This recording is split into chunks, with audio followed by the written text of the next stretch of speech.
ഞാൻ അവിശ്വാസത്തിൽ പങ്കെടുക്കാൻ തന്നെയാണ് ഞാൻ വന്നിറങ്ങിയത്. പക്ഷേ ഒരു 3-4 ദിവസങ്ങൾക്ക് മുമ്പ് പാർട്ടി ഓഫീസിൽ കൂടി അവരതിന് വ്യക്തമായൊരു തീരുമാനം പറഞ്ഞിരുന്നില്ല.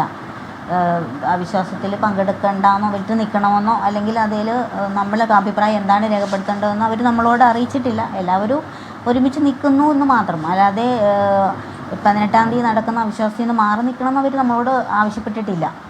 അപ്പോൾ ഈ ബലമായി തന്നെയാണ് സംഭവം നടന്നിരിക്കുന്നത്. ഈ 18-ാം തീയതി അത് രാവിലെ ഞാൻ വന്ന് 10 മണി ഓഫീസ് ടൈമിൽ തന്നെയാണ് വന്ന് ഞാൻ വണ്ടിയിൽ നിന്ന് താഴേട്ട് കാല് വെച്ച ആ സമയം തന്നെ അത്രയും നമ്മളൊരു പ്രതീക്ഷിക്കുന്നില്ല. അവിടെ അത് ഇത്രയും ഒരു ഇത് നമ്മൾക്ക് പ്രതീക്ഷിക്കുന്നില്ല.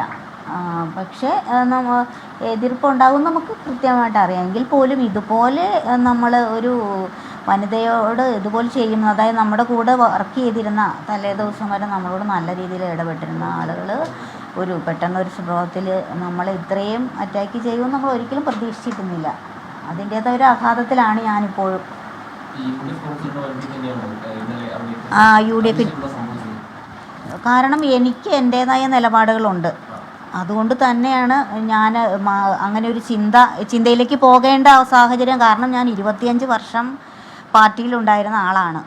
അത് CPM-ന് വേണ്ടി താഴെത്തട്ട് മുതൽ പ്രയത്നിച്ച് ഓരോ സ്റ്റെപ്പ് ബൈ സ്റ്റെപ്പായിട്ട് കയറി വന്ന ആൾ തന്നെയാണ്. അത് പെട്ടെന്നൊരു സുപ്രഭാതത്തിൽ എനിക്കൊരു പാർട്ടി മെമ്പർഷിപ്പ് തന്ന കൗൺസിലറായ ആളല്ല ഞാൻ.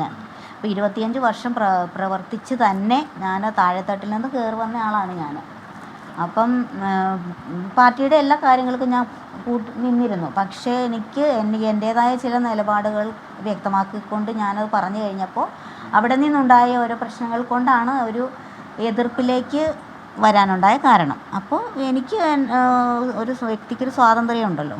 അതനുസരിച്ച് നമ്മൾ ഈ തലേ ദിവസം വരെ നമ്മുടെ കൂടെ നിന്നിരുന്ന ചെയർപേഴ്സൺ അവർ പറയുന്നുണ്ടല്ലോ ഒക്കെ നിർത്തി 13 കൗൺസിലേഴ്സ് അത്രയും വനിതകൾ നമ്മളെ ഇടിച്ച് മുടിക്കുത്തിന് പിടിച്ച് വലിച്ച് എൻ്റെ ഹാൻഡ് ബാഗ്, എൻ്റെ അടങ്ങുന്ന രേഖകൾ അടങ്ങുന്ന ബാഗെല്ലാം നഷ്ടപ്പെട്ടു. എനിക്ക് കാതിൽ കിടന്ന കമ്മൽ വരെ തെറിച്ച് പോയൊരവസ്ഥയാണ്. നമുക്ക് എന്താണ് സംഭവിക്കുന്നതെന്ന് അറിയുന്നതിന് മുമ്പ് തന്നെ നമ്മൾ വീണുപോയി.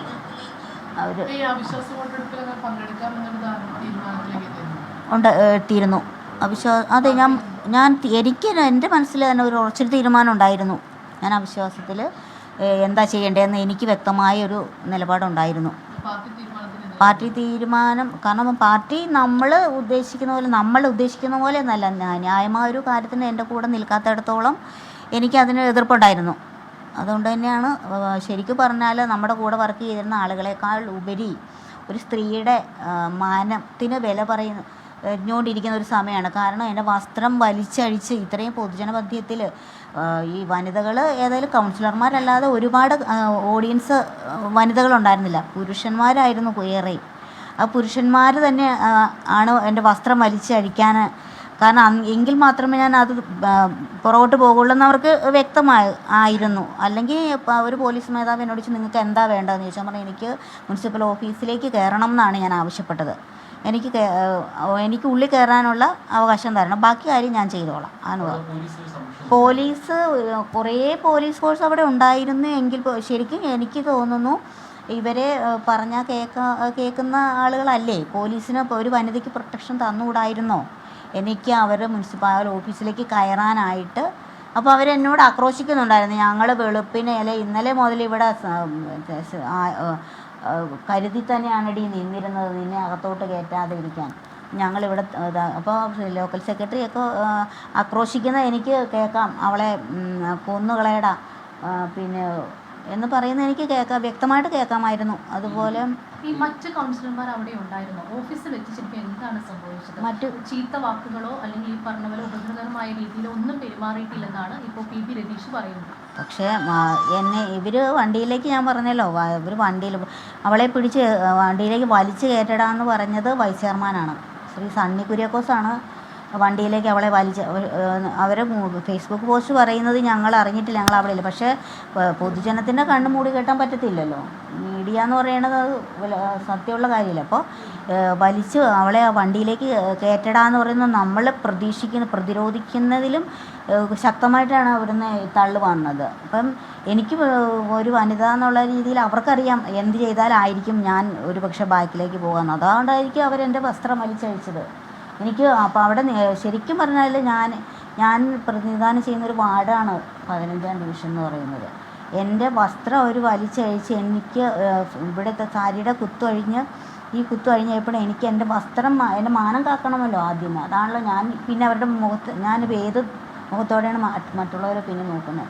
അപ്പോൾ എൻ്റെ മാനം കാക്കണം എന്നുള്ളൊരു ഉദ്ദേശത്തോട് തന്നെയാണ് ഞാൻ വസ്ത്രം മാരി കൂട്ടി പിന്നെ എനിക്ക് അവിടെ നിന്ന് എങ്ങനെ എസ്കേപ്പ് ആവണം. കാരണം അല്ലാതെ ഒരു നിവൃത്തിയില്ല. വസ്ത്രം ശരീരത്തിൽ പോയി പിന്നെ നമ്മൾ അവിടെ പൊതുജന മധ്യത്തിൽ നിൽക്കുന്ന ആ ഒരു രീതിയിലല്ല. അപ്പോൾ ഞാൻ അത് കൊണ്ടാണ് ഞാൻ അവിടെ നിന്ന്. അപ്പോൾ ഇങ്ങനെ അവർ ഉന്തി വണ്ടിക്കകത്തേക്ക് വലിച്ച് കയറ്റിയപ്പോൾ കാറിൻ്റെ ആ വണ്ടിയുടെ ഇടയ്ക്ക് എൻ്റെ ഡോറിട്ടാണ് അവർ ഡോറ് വെച്ച് വലിച്ചടച്ച് വിരല് അതിൻ്റെ ഇടയിൽ ജാമായി. അപ്പോൾ ഞാൻ പറഞ്ഞു എൻ്റെ കാല് വേദന എടുക്കുന്നതിന് നിങ്ങളത് തുറക്കുമെന്ന് പറഞ്ഞപ്പോഴത്തേനും ഒരു ചെറിയൊരു പയ്യനാണ്. ഞാൻ അവനെ പക്ഷേ ശരിക്കും കണ്ടിട്ടില്ല ഇത്രയും പ്രവർത്തനത്തിനിടയ്ക്ക്. അവൻ എന്നോട് പറഞ്ഞു അവിടെ ചെന്ന് കഴിയുമ്പോൾ ഉണ്ടെങ്കിൽ വെട്ടിത്തരാടി നിൻ്റെ കാലെന്ന് പറഞ്ഞു എന്നോട്. 4:30. അപ്പം അച്ചായം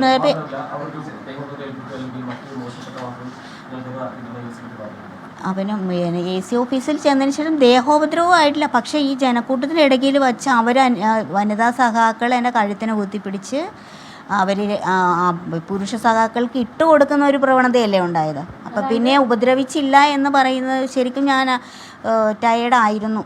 വണ്ടിയിലേക്ക് കയറ്റുന്ന സമയത്താണ് ഈ പറഞ്ഞ പോലെ ദേഹോപദ്രവവും മറ്റും ഉണ്ടായത്. ഞാൻ വണ്ടിയിൽ നിന്ന് ഇറങ്ങി മുനിസിപ്പൽ ഓഫീസിലേക്ക് കയറാനായിട്ട് ശ്രമിക്കുന്നതിനിടയിലാണ്. അപ്പോൾ അവർ അതിനെ പ്രതിരോധിച്ചതാണ്. എന്നെ അങ്ങോട്ട് കയറ്റാതിരിക്കാൻ വേണ്ടി അവർ പ്രതിരോധിച്ചതാണ്. ഓഫീസിന്റെ ഉള്ളിൽ വെച്ച് നിങ്ങൾ ഇരുന്നപ്പോൾ എന്തെങ്കിലും ഈ സംസാരം ഉണ്ടായി? മോശപ്പെട്ട രീതിയിലുള്ള സംസാരമുണ്ട്. അത് നമ്മുടെ ചെയർപേഴ്സൺ ശ്രീമതി വിജയശിവനാണ്.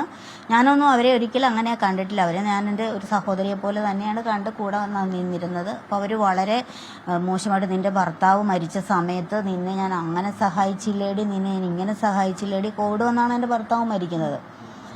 അപ്പം പിന്നെ അവർ എന്നെക്കുറിച്ച് അതായത് വളരെ മോശമായ രീതിയിൽ ഇപ്പം ഞാൻ ഇത് എന്നെക്കുറിച്ച് തന്നെയാണോ ഇവർ പറയുന്നത്? കാരണം തലേ ദിവസം വരെ നമ്മൾ തോളോട് തോള് ചേർന്ന് നടന്നിരുന്ന ഒരു വ്യക്തി. അപ്പം ഇവർ എന്നെക്കുറിച്ച് തന്നെയാണോ ഈ പറയുന്നതെന്ന് അറിയാൻ വേണ്ടിയാണ് ഞാൻ അന്തം വിട്ട് നിന്നപ്പോൾ ഇവരുടെ ആരോപണങ്ങൾക്കുള്ള ഒന്നും ഞാൻ എനിക്ക് മറുപടി കൊടുക്കാൻ അറിയാൻ വയ്യാത്തതുകൊണ്ടല്ല, പക്ഷേ മറുപടി കൊടുക്കാൻ പറ്റിയൊരു മാനസികാവസ്ഥയിലായിരുന്നില്ല ഞാൻ. അപ്പോൾ അവർ വളരെ മോശമായിട്ടാണ് എന്നോടത്ത് ബിഹേവ് ചെയ്തത്. ഒരിക്കലും അല്ല. പാർട്ടി ഓഫീസിലേക്ക് വരാൻ പറഞ്ഞാണ്. എന്തിനാ നിങ്ങൾക്ക് ഇന്നലത്തെ നടന്ന സംഭവങ്ങൾ കണ്ടാൽ മനസ്സിലാവുമല്ലോ. എന്നെ ഒരു വണ്ടിയിലേക്ക് വലിച്ചെറിയുന്നത്, മുടിക്കുത്തിന് പിടിച്ച് വലിച്ചഴച്ച് വസ്ത്രം വലിച്ചൂരിയാണോ പാർട്ടി ഓഫീസിലേക്ക് ചെല്ലാൻ പറയുന്നതിൻ്റെ മാന്യത എന്താണെന്ന് നമുക്ക് മനസ്സിലാക്കാമല്ലോ.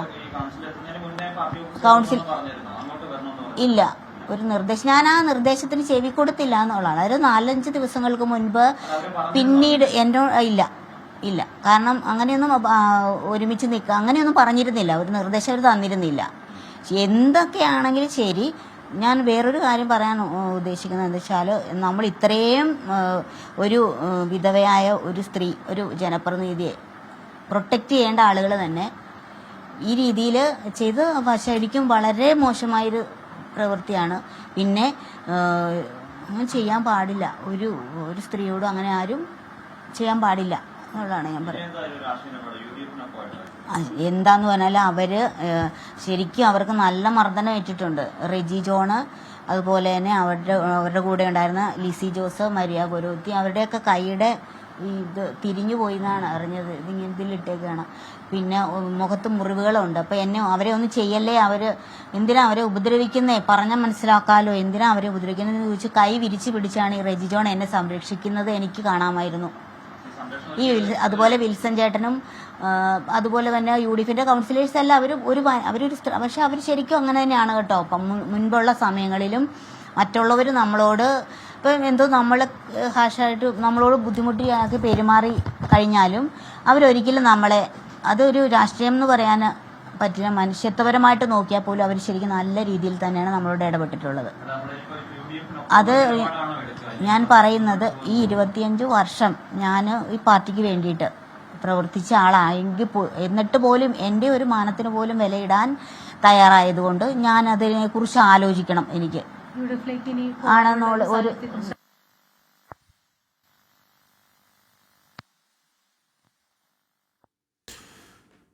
കലാരാജു മാധ്യമങ്ങളോട് സംസാരിക്കുകയായിരുന്നു. അവർ നേരിടേണ്ട അനുഭവങ്ങളെപ്പറ്റി പറയുകയാണ്. സാരി വലിച്ചഴിക്കുന്ന സാഹചര്യം ഉണ്ടായി, വലിയ ഉന്തും തള്ളും ഉണ്ടായി. കാറിലായത്ത് കയറ്റി കാറിൽ കയ്യും കാലും ജാമായി. എന്നിട്ട് ഏതോ ഒരു പ്രവർത്തകൻ ഓഫീസിൽ പോയി കാല് വെട്ടിത്തരാൻ ഉണ്ടെങ്കിൽ എന്നൊക്കെ പേടിപ്പിച്ചു, ഭീഷണിപ്പെടുത്തി എന്നൊക്കെ പറയുകയാണ്. അതാ ഇവിടെ ധന്യം പറയുകയാണ്, ഗാന്ധിയൻ സമരമുറകളിൽ അഭിമാനിക്കുന്ന ഭാരതത്തിലാണ് ജനാധിപത്യത്തെ അപഹാസ്യമായിക്കൊണ്ട് ഇത്തരത്തിലുള്ള കയ്യാങ്കളികൾ എന്ന് പറയുന്നത്. കഷ്ടമാണല്ലേ, കഷ്ടം.